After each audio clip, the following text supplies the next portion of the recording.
experts discussing how the sector can contribute to African development.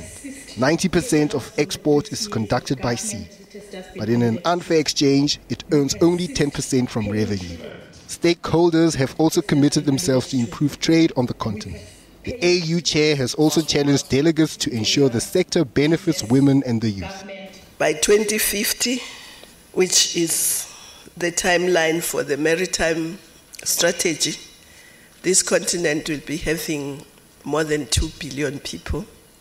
75% of them would be young. More than 50% of them would be women.